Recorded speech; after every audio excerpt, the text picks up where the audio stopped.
பெங்களூர் வந்து கிட்டத்தட்ட 6 இயர்ஸ் பக்கம் ஆச்சு. இதுதான் ஃபர்ஸ்ட் டைம் ஒரு மேரேஜ் ஃபங்க்ஷனுக்கு வந்துட்டு அதுக்கு முன்னாடி வைக்கிற மாப்பிள்ளை வீட்டில் நலுங்கு ஃபங்க்ஷன் வந்து அட்டன் பண்ண போகிறோம்.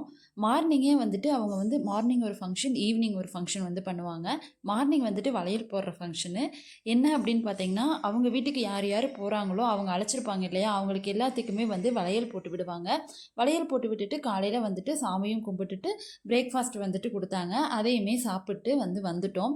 இது வந்து எனக்கு ரொம்ப டிஃப்ரெண்ட் எக்ஸ்பீரியன்ஸாக இருந்தது. எனக்கு தெரிஞ்சு 32 இயர்ஸில் இது ஃபர்ஸ்ட் டைம் இப்படி வந்து நாங்கள் போய் ஒரு கல்யாண ஃபங்க்ஷனுக்கு நாள் வந்துட்டு கை நிறைய வளையல் போட்டு பார்க்குறது. லாஸ்ட்டாக வந்து வளகாப்பப்போ போட்டிருந்தது. அதுக்கப்புறம் தான் வந்துட்டு இவ்வளோ வளையல் கை நிறையா போட்டிருக்கோம்.